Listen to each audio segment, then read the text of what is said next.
Hello and welcome to the Weeball Podcast. I'm Luke Cummich. Joining me on this beautiful mock draft Monday is Tyler DeSena. Don't mind that. I just knocked something over. But we are going to be fixing your franchises. We're going to be doing mock drafts for all of the northern teams. That's the AFC and the NFC. 5-round mock drafts. Tyler, how are we doing, my friend?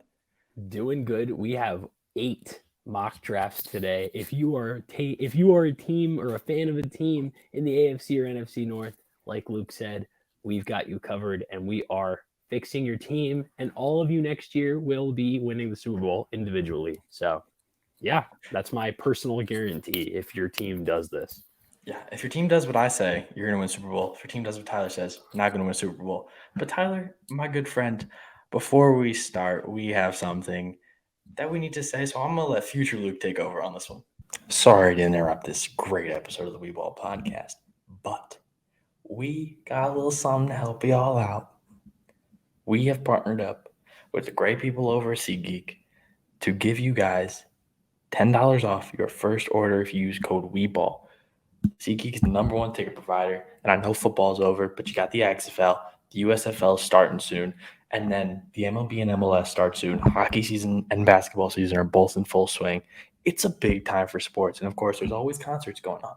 So, whenever you want to go see an event, have some fun, night out on the town, you know what I'm saying?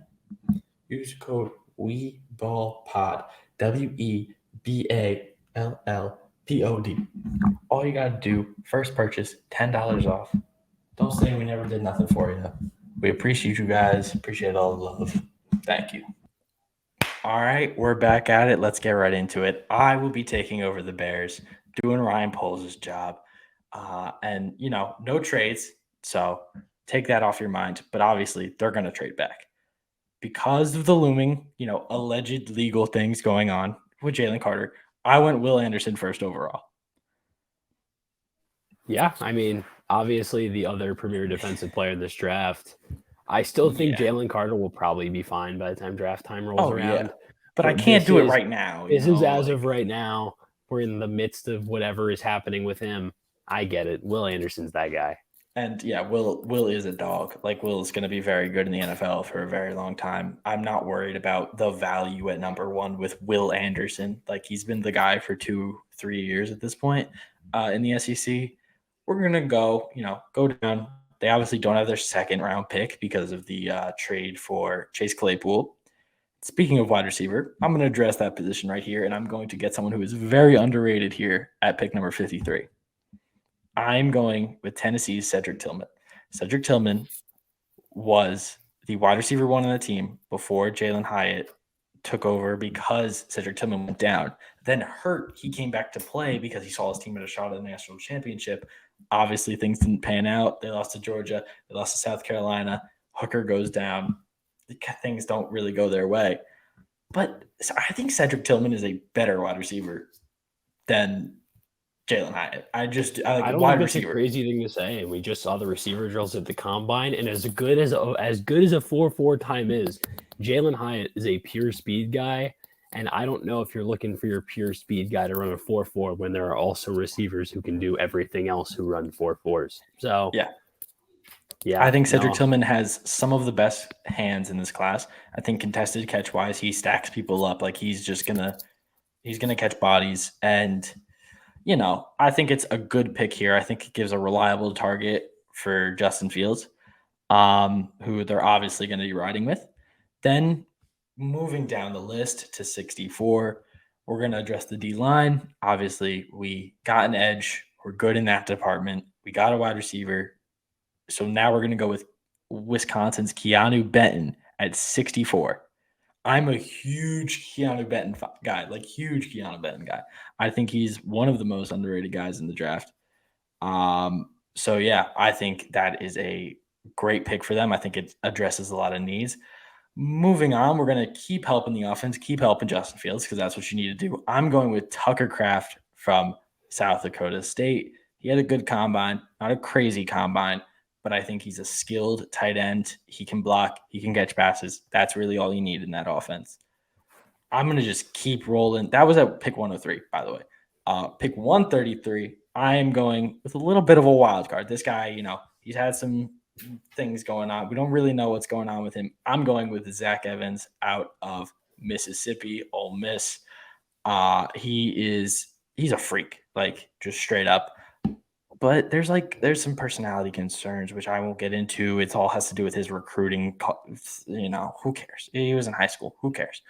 And then I'm going to address the offensive line with our final two picks, which is 137 and 150. I'm going with Morris out of Oklahoma to get a tackle, just get tackle depth. If he works out, he works out. It's the 137th pick. If he doesn't work out, who cares? And then at 150, I'm going with a guy who I really like in McClendon Curtis. I think he plays guard in the NFL, and I think he is a valuable guard for a long time coming. Yeah, no, I think you definitely covered a lot of the needs for the Bears. They needed line help. They needed help up front on both sides of the ball. They needed receivers. I mean, that's pretty much covering it. Up next, we have another NFC North team, of course, in the Detroit Lions, who are a fun one because they have 2 firsts and 2 seconds, which makes them, one of the more stacked teams in this draft. And who knows if they use any of those picks to do a trade up. It doesn't look likely, but we stuck with pick 6. And with that first pick, we took a guy who we want to get some pick 6s, Christian Gonzalez, corner out of Oregon. I think still one of the draft's top corners. Dude had a good combine, and he's an exciting player. They need cornerback help. They need guys who can man up. They run an exorbitant amount of cover 1, so they need that. Up next, I took Brian Brzee out of Clemson at 18.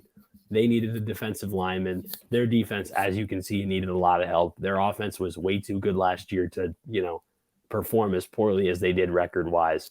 Get them some defensive help. We went Brian Brzee. Starting the second round, I went 4 straight defensive players now that I'm looking at my draft here. We covered all 3 levels of the defense. I picked the linebacker. He fell to 48. Who knows if it's going to happen?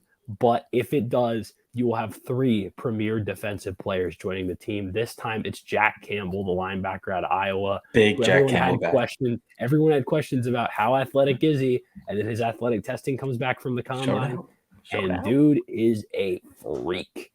Speaking of freaks, I got another defensive lineman.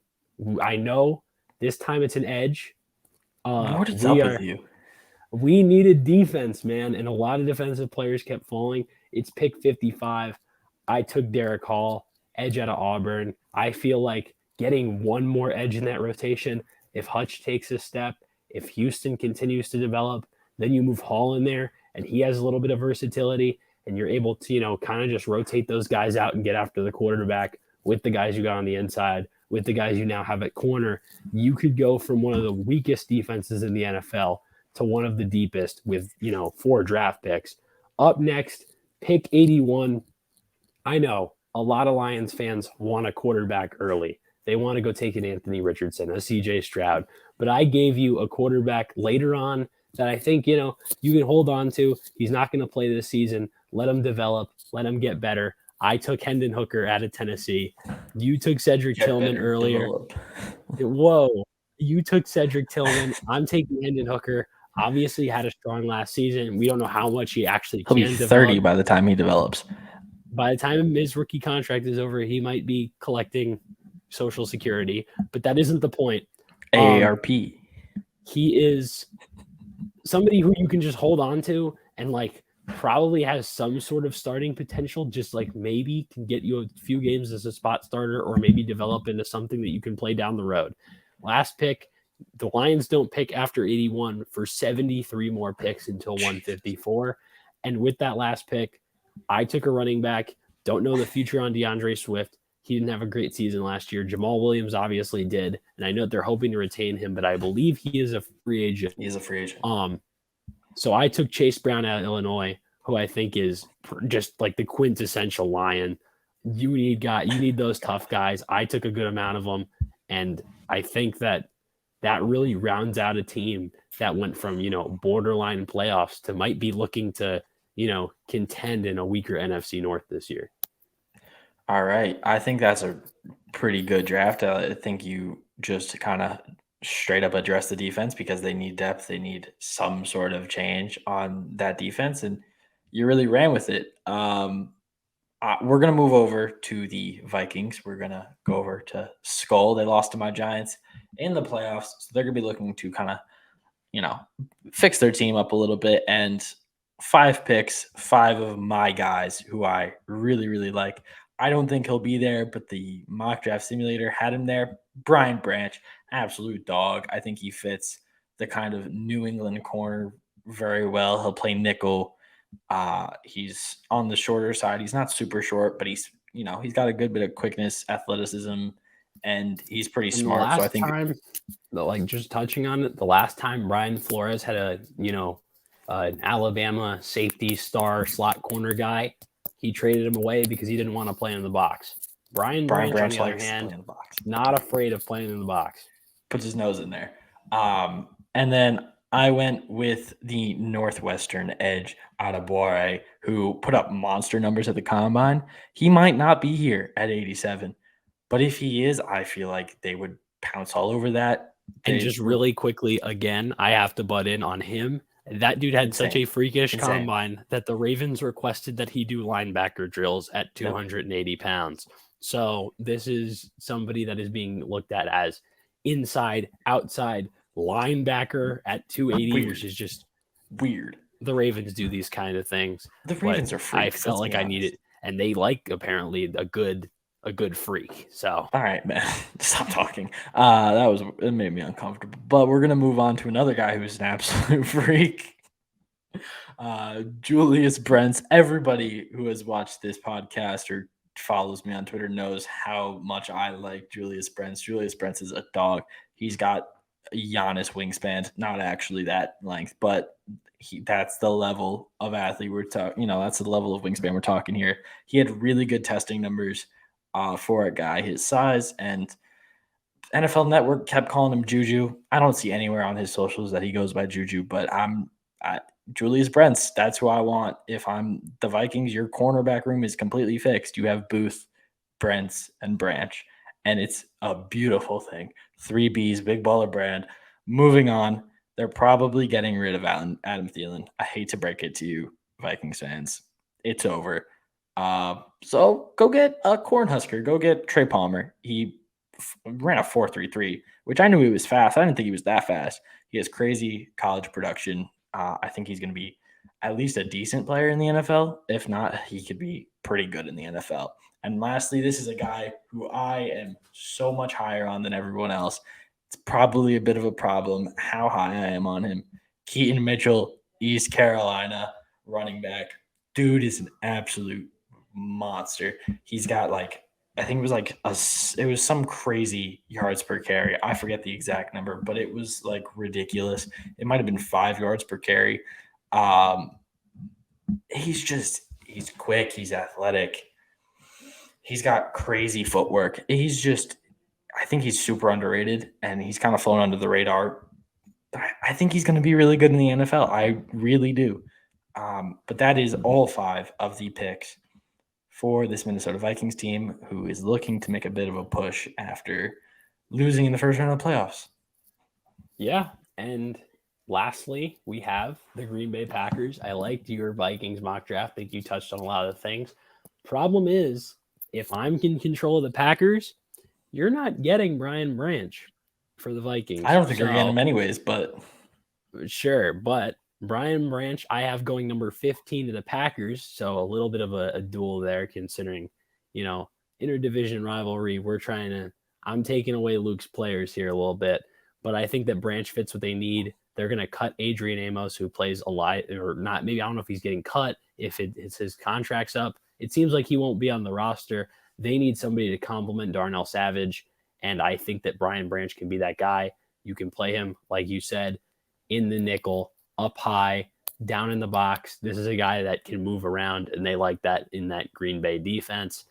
Up next, I took an edge. I took Will McDonald, who has a shockingly low amount of production for the amount of hype he's getting, but it's for good reason. The few times that he was allowed to line up out wide and wasn't forced inside, he absolutely wreaked havoc.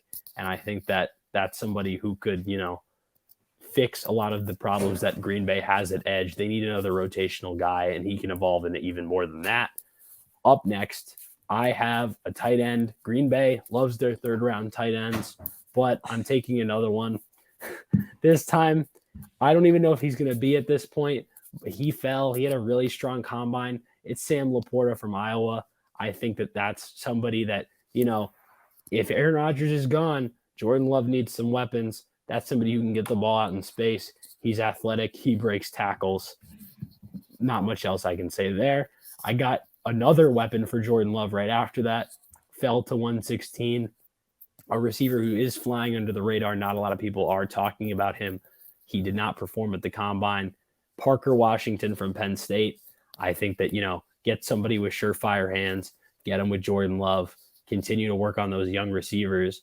Maybe Jordan Love will throw to him more than Aaron Rodgers did, because Aaron Rodgers obviously likes his receivers, likes to get those veteran guys in there who he has that rapport with. Love won't have much of a rapport with any of these guys. Hopefully he develops a rapport with Washington. Up next, more offensive help, this time on the line. I took Jarrett Patterson from Notre Dame, somebody who can play, those inside spots. I figured, why not get some versatility? It's the 5th round. What's the worst thing that could happen? If he busts out, he does. If he plays great, why not? And then lastly, I took a corner who can play some inside, can play some outside. I took Keitrell Clark, obviously a smaller guy, but he plays feisty, and that's how they like him in Green Bay. They like those corners who can play up close to the line of scrimmage, can talk some trash, and can make some plays. Get him opposite Jair Alexander. Why not get some depth in the cornerback room? I think that's a very good draft for Green Bay. We don't really know what their plan is. Like, are they going to try and win the division this year? Is this going to be a rebuild with Jordan Love only having 2 years left on his deal? Like, it's going to be weird. It's going to be strange. It's going to be an adventure. That's for sure for Green Bay fans, and I'm sure they're not going to enjoy it because I feel like they don't really enjoy anything. Moving on to the AFC, I'm up first with the Ravens. Only have 4 picks. At number 22, I went Zay Flowers. I just think that if they do bring Lamar back, he's going to be a lot of fun with Zay Flowers. Zay Flowers played a lot of his snaps on the outside, even though he's smaller. Even if he moves inside, you send Bateman to the outside, see what happens, have a little bit of fun with it. Especially in a new knows? offense that with Todd Monken is going to be attacking down the field. Fun. Like, they're going to be throwing a lot of deep balls, and I doubt that Deshaun Jackson is your long-term solution when it comes to making plays downfield. So getting somebody like Zay Flowers, I love that pick. It's great. It would be a lot of fun if Lamar could throw the ball to Zay Flowers. Moving on, they definitely need a little bit of corner help. I don't think they need first-round corner help. But at 86, at 86, getting Garrett Williams from Syracuse, who not many people are talking about, and I don't really understand that. I know it's a really deep corner class, but like, he's very good, and his tape is incredible. Like, it's incredible. I know it's the ACC, but like, still, he plays really, really well on tape. So I think that's a really good pick there. Helps, it just helps get a little bit of depth. If there's an expensive veteran you can cut him and let Garrett play. Moving on to the running back position at 124. I feel like this guy got a lot of hype going into Senior Bowl week, broke his hand, continued the rest of the practice, and then was like, oh yeah, I broke my hand. And everyone just kind of forgot about him after that. He put up a pretty decent combine today. That man is Roschon Johnson out of Texas. A power back with Lamar just feels right. You have the speed of Lamar and the power of Roschon Johnson. It just feels like it goes together. So I wouldn't dislike that, and I don't think it's bad value at 124. And then at 159, my guy, Emil Ekiyor Jr., interior offensive lineman from Alabama. He played center in high school, 0 snaps at center in college, and then came back at the Senior Bowl, played some center. He's a dog, just straight up. He is a hardworking, high motor guy. He's not going to wow you with athleticism, but he is a good football player. And I think that's what you want when you get into the 160s. You just want guys who are either super athletes or they can play football really well. You don't really need a well-rounded guy at 159, Yeah, no, for sure. Obviously, you're looking for either somebody who doesn't necessarily have the traits or has the traits and needs them honed in on. And I think that's exactly what you did. Obviously, now I move on to my first AFC North team, and I think that I did some justice to a team that is now looking like, they're on a little bit of a rise. Last year had Kenny Pickett. It's the Pittsburgh Steelers. They started Pickett for a lot of games. He came on late at the end of the season, had some good performances, and now it's time to go get him some more help. First off, I went out, I took an offensive tackle. That offensive line was atrocious last year. They really need some help. They can't run the ball like consistently at all, and they need somebody that can help out in pass protection. Georgia's Broderick Jones is just that, getting somebody who can shore up one side of that offensive line, at least give Kenny Pickett a little bit more time. He really played well under pressure, despite the fact that he was facing it really often. I think that now, hopefully, can operate with just a little bit more time in the pocket. Up next, I took a defensive lineman, and I am keeping him in the city. I took Pitt's Kalijah Cansey. I know it's an outlier. The guy is small. There's not much you can say about it. He came in a lot bigger than I thought. Yeah, he came in over 6 foot, which was a big barrier that he had to break, and he had absolutely freakish testing numbers. 5'10". His 10-yard split was off the charts. The dude's a freak. It shows on tape. And I think that getting somebody that from the inside can get after the passer, he might not be the best run defender due to his size. Teams are going to go out of their way to try to double team him in the run game. But that's somebody who on passing downs, you put him and TJ Watt on the field, it's going to be dangerous for opposing quarterbacks. Him at 32, I don't think is a bad value at all. Pretty much a first-round pick right there because of the Dolphins forfeiting their own. You have another top 32 pick. Up next, we move to number 49, and I'm taking an edge. I'm figuring, why not keep those old Steeler values of our defense is going to be unstoppable and our offense is going to do enough to win games. I'm going to keep, boosting the defense. The rest of these picks are actually all defense. I'm taking Felix Anudike-Uzomah, the edge out of Kansas State. I think that, getting just more edge help. TJ Watt has obviously had injury concerns in the past. Highsmith had a strong season last year. Get yourself a nice third guy that you can rotate in with those two. Could be dangerous, like I said, for opposing QBs. Somebody who can stop the run a little bit too. Up next, I took a guy that honestly, outside of a couple bad plays against USC, he held his own against Jordan Addison. I know a lot of people talk about him getting toasted, but I honestly think outside of a couple plays early in that game, I don't think he had that bad of an overall performance. It's Kyu Blu Kelly, cornerback out of Stanford. I like his tape. I think to the Senior Bowl. He had a very good Senior Bowl. He had a strong performance down there in Mobile, as Luke just said. I think that's somebody who can, across from whoever the Steelers are really going to be playing at quarterback. It's not certain. I believe they've got William Jackson. I don't know if Joe Hayden is going to continue to play there. They need some help there. Getting another rookie like is Levi Wallace there? I'm not sure. I would have to check. I think Levi Wallace is on the Steelers. Getting them some more help, somebody who can probably play a little bit outside, a little bit inside, move them around.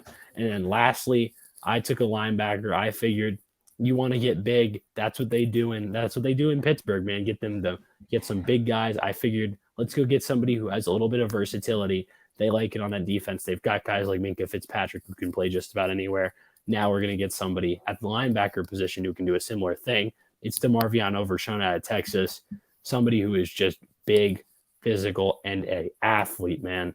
He isn't exactly refined yet, but if you can refine him in that defense, Mike Tomlin likes to work on these guys and just absolutely maximize their potential. You could have an absolute steal at 120 if he becomes what people think he could be. That's pretty much all I've got. I think, you boost up the defense. You keep working on those front, both of the lines, offensive, defensive, and just get physical because that's what the Steelers are all about. And that's what AFC North football is all about. Levi Wallace is in fact on the Steelers. I was correct in that. Shout out my dog, Levi. Great guy. Talked to him a few times. He's awesome. Shout out Levi. Up next, I am taking over the Cleveland Browns. And, this is an interesting one. Their first pick is 42. So but in the first 5 rounds, they still have 6 picks. It's a very interesting mock draft to go about. Obviously, they traded the farm for a quarterback who shall not be named. And that's all I'm going to say about that situation. At 42, I'm going with, yet again, Keanu Benton. I already talked about him. The guy's a dog. I really like Keanu Benton a lot. So shout out Keanu Benton. Next up is Syracuse offensive tackle Matthew Bergeron. I think he's not getting as much hype as he was. Like at the Senior Bowl, everyone was talking about him, and all of a sudden, nobody's talking about him at all.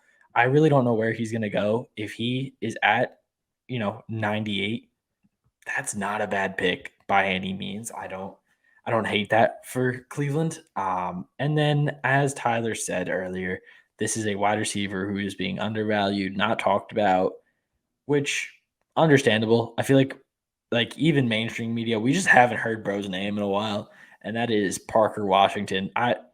Do we know where Parker, like, where's bro at? I don't think anyone actually knows. He's just somebody that not many people have heard a lot about, and I think that it's somebody whose name is just going to continue to fly under the radar. And unless NFL teams are getting on it, if he keeps falling, why not go take a chance on another receiver who has, strong hands and, pretty much plays in a similar way to one of his Penn State former teammates in Jahan Dotson. Yeah, I think he's a lot of fun, and I think more people need to talk about him, but they won't. I also went with Overshown here because they like weird hybrids in Cleveland. That's just how their defense is. You think of JOK and those type of guys. This is a guy who played safety and converted to linebacker. So, I think it's just a pick that makes sense for Cleveland because they are Cleveland, not necessarily because it's a need. And then I went with Byron Young out of Tennessee at pick 142. I don't think he's going to be available at 142, but his production was pretty off the charts. I think that him and the other Byron Young, who shall not be mixed up because they are very different players, I think these guys aren't getting talked about enough, which is weird because I felt like that's all anyone talked about during the season was the two Byron Youngs. But, these guys are, especially this Byron Young, is going to be very good in the NFL. He's strong, powerful athlete, and can make people miss. So, I feel like he's a good pick to build up your defense with. Pairing him and Keanu Benton on that line, I think would, help bring it along a lot quicker than they thought it would. And then lastly, I went with an Ohio guy, Ohio State guy, Ronnie Hickman. They just cut a safety. Might as well bring another one back in. Ronnie's a good player. I think he's got high upside. That's really that's all it is to this pick. That's really it. I think this is just a kind of average draft, but I think it gives them a lot of guys who could become really good, but already have a pretty, high floor. Let's be real with the Cleveland Browns. They're banking on one thing and one thing alone, and that is the return to form of Deshaun Watson. Whether people are rooting for that or not, that is what the Cleveland Browns are rooting for. They very much need him to get back to, the Deshaun that we saw in 2020 and even before that, if they are going to have any chance of making playoff runs. And it certainly did not look like he was going to be that at the end of last season. But, another offseason under his belt, God knows what will happen. But up next and lastly, the last team on our list as, we wrap this up, the last AFC North team and the team that has really become the class of the AFC North over the last couple seasons, it's the Cincinnati Bengals, who, for the first time in a really long time, are a pretty well-rounded football team. Like this past year, they other than coaching, in a lot of spots. Hey, I mean, all I got to say is they had a very strong season when it comes to coaching. Lou Anarumo was coaching his tail off, man. And I'm forgetting Callahan, man. The play calls from him were fantastic as well in the playoffs. Yeah, I'm talking head coaching. Hey, I'm not taking any shots at Zach Taylor. I am. That's all you. I think that honestly, he improved drastically, especially with those guys as coordinators. But we're here to, fill out those spots, clear out some of the holes on the roster, and make this team a Super Bowl contender next year, as much as they've been over the last couple seasons. First off, Joe Mixon, who knows what's happening with that? They're going to have to cut ties on a lot of contracts. I'm sorry, Bengals fans, that all you've heard is that your owner is poor. but your owner seems to be a little cash poor. So who knows if paying a running back $10+ million is the way to go. This time, we're taking another running back with pick 28, and it is a guy who is viewed as a generational talent at running back. It's Bijan Robinson. I think that getting him in that offense, catch passes out of the backfield, he ran like a 4.4 something today at just an absurd weight. The dude is a size, speed machine, and you're getting somebody who can be dangerous alongside your passing weapons. Up next, I figured, Lyle Collins did not have a great season. Offensive tackle play was really up and down. I figured, why not get another guy in there? You kind of have a little bit of a pipeline going. You went from a team that was really bad on the offensive line to a team that's building a decent amount of depth. And the worst thing you can do is not keep that depth going.